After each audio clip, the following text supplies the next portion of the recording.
Aquaman, clairement, c'est une aventure épique, avec un mélange d'Indiana Jones, de Star Wars, d'Avatar, mélangé avec un peu de la légende du roi Arthur, et tu fais qu'est-ce qui en sort? Un chef-d'œuvre.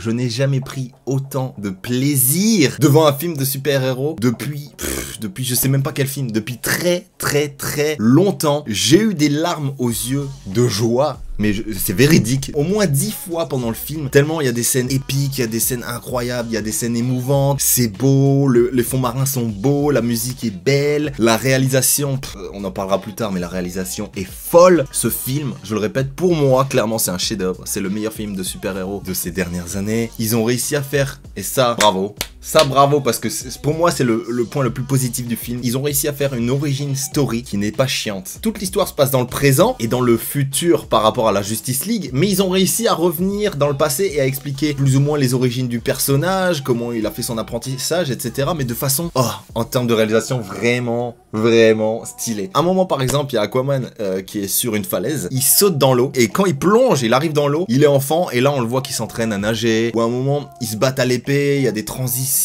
entre le moment où il est adulte et le moment où il est enfant, il y a des effets de caméra, enfin, on pourrait en parler pendant des heures juste de ça. Merci et bravo surtout, bravo DC, mais bravo surtout à James Wan. C'est clairement son meilleur film, en tout cas en termes de super-héros. Il a fait un travail incroyable, bravo aux équipes, bravo à tous les gens qui ont travaillé sur Aquaman. Vous m'avez rendu plus qu'heureux, je suis satisfait. Si vous n'avez pas encore vu le film, allez le voir très vite, hein. Vraiment, allez le voir très vite et dites-moi ce que vous en avez pensé, parce que il vaut clairement le détour. Je m'arrête là parce que je vais être trop heureux, mais Aquaman est totalement fou.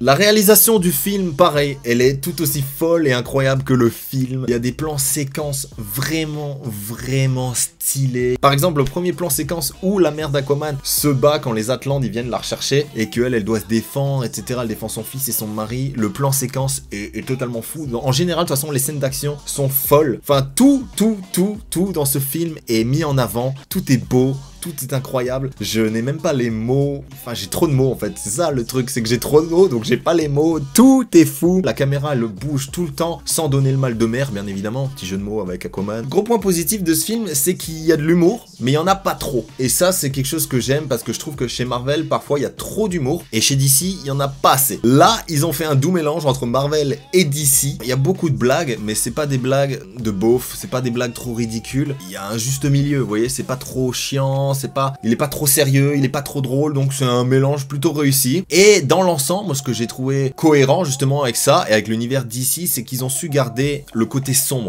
qu'il y a dans l'univers DC. Et ça, c'est quelque chose que moi, c'est pour ça que je préfère DC en général, c'est justement un peu ce côté sombre, ce côté adulte. Ils ont réussi à le garder tout en amenant un peu de gaieté, un peu de joie, c'est lumineux à l'infini. Mais, à côté de ça, il y a des tensions, c'est dark, ils détestent le monde des humains. D'ailleurs, en parlant de ça, le film, c'est un film de super-héros, mais c'est un film intelligent, parce qu'il fait passer un message. Alors tous les habitants, qui vivent sous l'eau, détestent entre guillemets les humains pour la simple et bonne raison, c'est quand même une raison assez intense, que l'humain pollue les océans. Et ça clairement c'est plus que d'actualité, l'humain n'a jamais autant pollué de toute sa vie les océans, et le fait que ça soit mis dans le film, c'est un point que j'ai apprécié, j'ai aimé. Et donc faites gaffe, on pollue déjà assez la terre, c'est pas pour en plus polluer les océans, l'espace, bref, on est des vrais connards. L'Atlantis, ils ont réussi visuellement à créer un univers, et un univers beau et crédible. D'ailleurs tout l'univers sous-marin est beau, tout est incroyable, il y a plusieurs civilisations, le design des personnages, les armures, les costumes,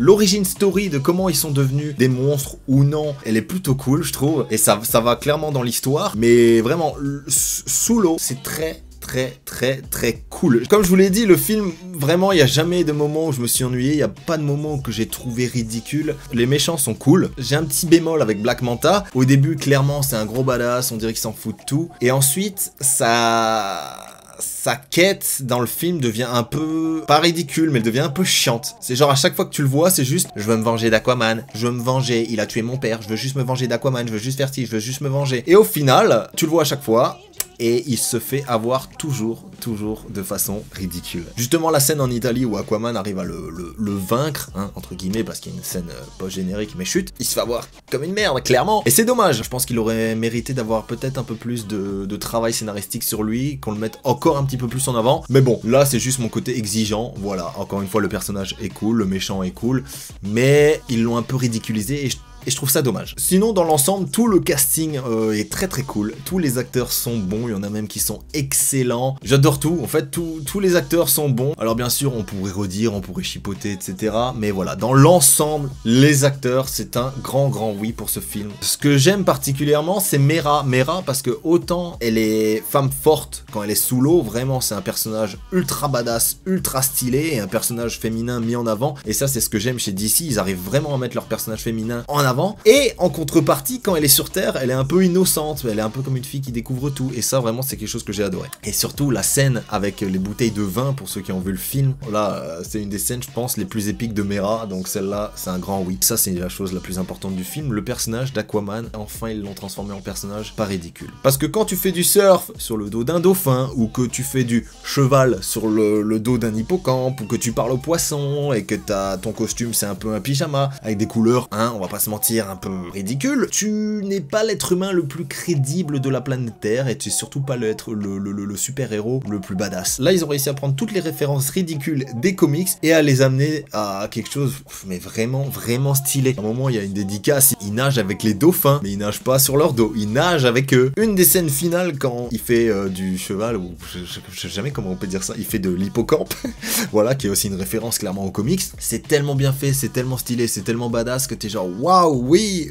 mais surtout le point le plus positif et le point le plus moqué par rapport à Aquaman, c'est le fait qu'il puisse parler aux poissons. Ça a été moqué un nombre de fois incommensurable, et surtout, même dans Justice League, Batman s'en moque. Et pour faire taire tous les gens qui sont toujours moqués de ça, le premier animal avec lequel Aquaman discute, de vive voix, si je peux dire ça comme ça, c'est quand même le Kraken. C'est pas rien, c'est genre, ah ok, donc tu parles avec les poissons, ok, mais tu parles surtout au Kraken, et ça c'est fou. Et d'ailleurs, le design du Kraken est incroyable. Moi, j'espérais secrètement qu'à un moment, Aquaman puisse parler et contrôler, entre guillemets, un monstre épique. Et je pensais pas que ça allait arriver, je me suis dit que ça risque d'être ridicule. Et finalement, il le fait, et il est sur le dos du Kraken, il y parle. C'est incroyable, c'est épique, c'est un grand oui. Merci d'avoir réussi à mettre le personnage d'Aquaman enfin en avant, lui redonner ses notes de noblesse. Et à l'heure actuelle, je pense que d'ailleurs, c'est un des meilleurs personnages de l'univers d'ici au cinéma, et c'est sûrement le personnage le mieux fait avec Wonder Woman. Alors le point, je pense que j'ai le plus apprécié pendant le film, c'est la quête d'Aquaman. Il faut qu'il retrouve son vrai trident, si je peux dire ça comme ça, parce que clairement celui qu'on avait vu dans la Justice League, il était cool, mais par rapport aux comics, je me disais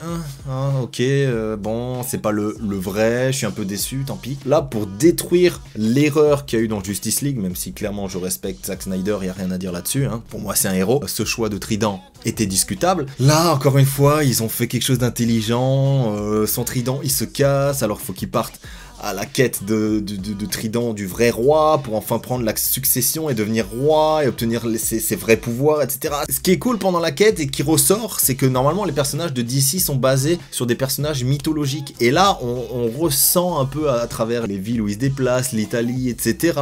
Sous l'eau, ils parlent de Poséidon. Franchement, en général, je trouve que la quête du personnage est cool, il parle de l'univers mythologique, et ça c'est vraiment un univers que j'adore. Qu'il ait son vrai trident, je le répète, c'est très cool et très badass. Ça c'est le point où je me suis dit après qu'il ait vaincu le Kraken, même s'ils se battent pas vraiment, il ressort de la cascade. Alors là c'est le plan le plus badass du film, il ressort dans sa tenue, la vraie tenue d'Aquaman, donc merci pour ça. La question que je me pose, c'est il a eu où cette tenue et il s'est changé comment? Enfin c'est...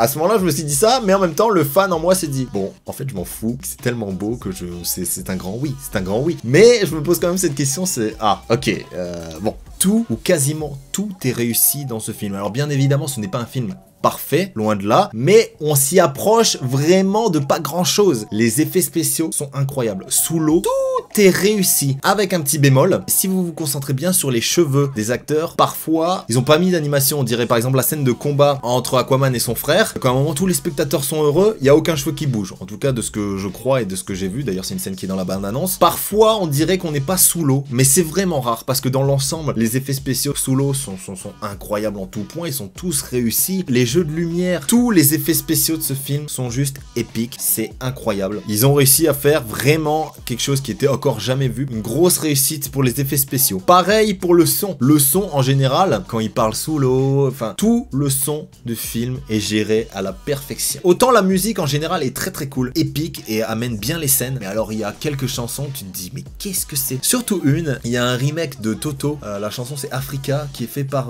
Pitbull. Oh là là, cette chanson, qu'est-ce qu'elle est nulle. Pourquoi vous avez mis un remake? Ça discrédibilise le film à ce moment-là. Il y a des choses que t'as pas le droit et tu fais pas des remakes nuls de chansons qui sont vraiment géniales à la base. Donc Toto, désolé pour toi, ta chanson ne méritait pas ça. Alors je finirai cette review en parlant de, pour moi, la meilleure scène du film. Enfin en même temps, il y a tellement de bonnes scènes et tellement de trucs incroyables dans ce film. Je la classe dans le meilleur parce qu'en général, c'est ce qui pêche. Selon moi, dans la plupart des films de super-héros, c'est la scène finale. Là, je vous avoue qu'au moment où elle est arrivée, je me suis dit, bon, qu'est-ce que ça va être ce combat final? Qu'est-ce qu'ils vont faire? Est-ce qu'ils vont encore le rater? Par exemple, dans Wonder Woman, tout le film est cool, mais la scène finale, pour moi, était ridicule. Et je pensais que ça allait être la même chose dans Aquaman. J'avais très peur, mais non, non, non, non. La scène finale de ce film est totalement épique. Le combat est fou, le décor, ils se battent sous la pluie avec les hélices du... Je sais même pas ce que c'est, je vous avoue. Pour moi, je pense que c'est un navire qui a été... ou un bateau, ou un sous-marin, enfin quelque chose de retourné. Et derrière, il y a les grosses hélices qui tournent, il y a la pluie qui tombe sur eux. Vraiment, la dernière scène de ce film, totalement épique. Ça conclut le film, je trouve, à la perfection. Je m'attendais vraiment à un truc très ridicule. Il y a un truc ridicule. Alors, je vous avoue, c'est épique, mais en même temps, je pense que si t'es pas fan d'Aquaman et si t'es exigeant en film et si tu trouves la moindre petite chose à redire, une fois qu'Aquaman, il prend sa pose de roi et de super-héros, voilà, il brandit son trident, tout le monde est content, tout le monde applaudit le roi, etc., etc. C'est là où je me suis dit, bon, si j'étais pas un fanboy, clairement, j'aurais pu trouver ça ridicule. Il y a le Kraken qui sort de l'eau, il fait... Et là je me dis bon, c'est très cool, c'est très badass, c'est visuellement incroyable et j'étais genre heureux. Mais à ce moment-là je peux comprendre que des gens se disent ah, c'est un peu ridicule ça va un peu trop loin. Alors moi c'est ce que j'ai aimé, le fait que ça aille loin, mais je peux comprendre voilà que des gens aient trouvé ça un peu... Voilà, donc dites-moi ce que vous avez pensé de cette petite scène. Voilà pour résumer, pour conclure ce film, pour moi je le répète mais c'est un chef-d'œuvre, c'est quasiment un film parfait, en tout cas pour un film de super-héros. Moi j'ai jamais pris autant de plaisir, j'ai jamais eu autant de joie, j'ai jamais été aussi heureux en sortant d'une salle de cinéma et ça faisait très longtemps que j'avais pas eu toute cette joie en moi. Bref, tout est génial. En tout cas, n'hésitez pas à me laisser un commentaire pour me dire ce que vous avez pensé de ce film, si vous l'avez aimé ou non. J'espère ne pas avoir été le seul à l'avoir trouvé si épique et si incroyable. Dites-moi qu'il y en a d'autres parmi vous, s'il vous plaît. Merci à tous d'avoir suivi cette vidéo et on se retrouve très vite pour un prochain épisode. Ciao!